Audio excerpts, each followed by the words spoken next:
Hi, in this second of 3 videos, I would like to continue debunking the occupation lie by showing you that there is no agreement on what is being occupied. As much as I ask people who cry occupation to point out to me what exactly is being occupied, I was never able to receive a coherent response.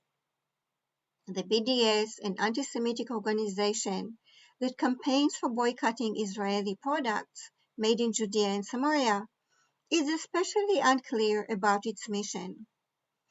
BDS activists present themselves as a group of social workers who are concerned with depriving the Muslim population of Judea and Samaria from having their own independent country. They justify the occupation lie by considering the Muslim population of Judea and Samaria a nation in its own right, which they are not. A nation is a group of people who share in part a common descent, history, heritage, and culture, but this group of people is divided into tribes that hold on to the heritage of their countries of origin and that never amalgamated into a nation. In the logo of the BDS that you see here, they celebrate 100 boycott successes in spite of the reality of their huge failure, when the only people they hurt are the people they claim to help. Once a factory closes down in Judea and Samaria due to a BDS boycott, the Muslim people who work there lose their livelihood, while the factory moves to another location, contracts a different company, and hires different workers. The unavoidable question about the BDS is, where were they during the Jordanian real illegal occupation, when the people they claim to care about were kept in deplorable conditions, and when Jordan denied them nationhood and citizenship? Why didn't they speak out then against Jordan when the issues were real? The answer is simple. As an anti-Semitic organization, their real mission is to fuel hatred towards Israel, and they exploit the people they claim to help in order to fuel it. You can clearly see in the BDS logo the map of the whole of Israel is said to be occupied. Not only Judea and Samaria, as they preach. Judea and Samaria are not even marked on their map. It cannot be any clearer that the BDS is not pro-Judea and Samaria, but anti-Israel as a whole. Furthermore, the BDS also has been very busy in American schools and universities, where they arrange for professors to give anti-Semitic lectures against Israel as a whole. Under the protection of free speech, they also published a manual on how to teach anti-Semitism. Even more concerning than that, they are currently actively requesting that boards of education of public schools insert their agenda into schools' textbooks, and that they eliminate Jewish history completely from the textbooks as irrelevant and unnecessary. This is clearly not about showing a concern for the Muslim population of Judea and Samaria, but a blatant anti-Semitic activity. The same scenario of indecisiveness about what is allegedly occupied is apparent from the logos of the PLO and Hamas terrorist organizations that you see here. The PLO is a terrorist organization that governs Judea and Samaria under the name Palestinian Authority, and Hamas is the terrorist organization that governs Gaza. While preaching for the independence of Judea and Samaria, those terrorist organizations pursue the jihad holy war against Israel as a whole. The PLO, the BDS, and now in part also Hamas, are among the member organizations of the Palestinian Council Anti-Semitism Funding Organization. The Palestinian Council Organization specifically funds anti-Semitic activities of its member organizations. It is committed wholeheartedly to the obliteration of Israel as a Jewish state. Since Israel is strong militarily, and all military attempts to obliterate Israel so far failed, they moved much of their efforts to the global public opinion arena in order to weaken Israel by fueling hatred towards it. When the Palestinian Council was created in 1964, during the Arab Summit Conference, their mission was clear: to annex the whole of Israel to Jordan. You can see it here in the Jordanian stamp commemorating the Arab Summit Conference. According to the Palestinian Council, Israel and Jordan were an indivisible part of Palestine.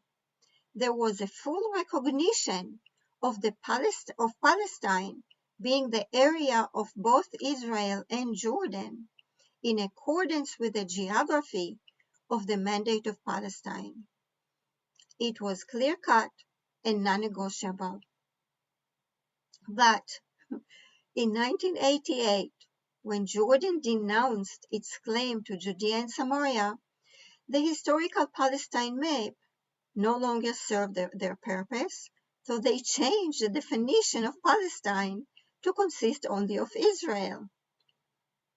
They eliminated the historical map of the mandate for Palestine from global consciousness, or in other words, they rewrote history in order to justify the occupation lie. This subversion of history accommodated the change in anti-Semitic claims. The old claim was that the Jews stole Palestine from Jordan, and the new claim is that the Jews stole Palestine from the Palestinians. Semantically, this makes sense in the global mindset.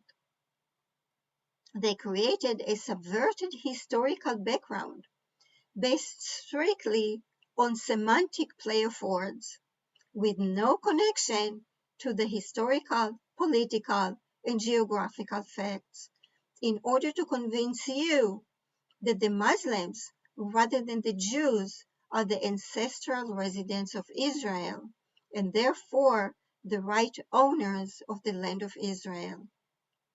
According to the semantics of the lie, the Palestinians are the real residents of Palestine. Sounds right, but grossly wrong. After eliminating the mandate for Palestine map from history, the Muslim anti-Semites are still left with other possibilities for the term Palestine: Judea and Samaria, Gaza, or the whole of Israel. And those different possibilities of the lie are not yet reconciled. Sometimes they cry occupation. When they cry occupation, they refer to one, and sometimes to another, simply because they can. Under the protection of free speech, there is nothing to stop them.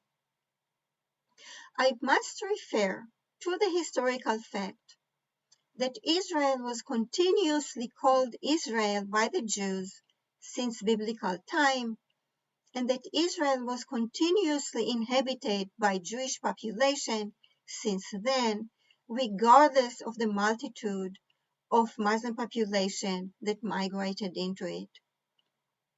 The Jews maintained a consistent connection to the land, the history, the ancestors, the culture, the language, the laws, the values, the philosophy, the heritage, the traditions, and to everything that amalgamates a large body of people into a nation, which is not the case with the Muslim population.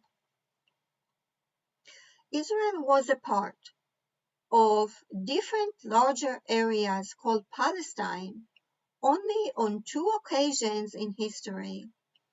First by the Romans during the Roman Empire, and then by the British in the first half of the 20th century.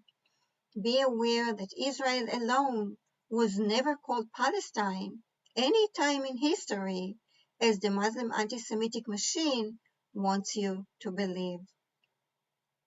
The Romans spent much effort attempting to dissolve Israel as a nation that threatened them. They committed mass murders of Jews in Israel and exiled many Jews from Israel. Ironically, they recognized Israel as having a strong national identity. Britain included the name Israel in all Israeli official documents, not calling Israel Palestine, but Palestine I.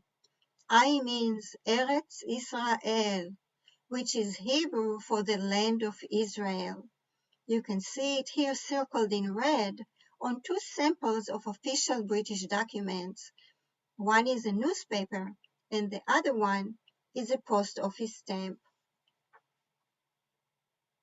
Muslim population during the Roman Empire didn't exist yet because Islam began after the fall of the Roman Empire.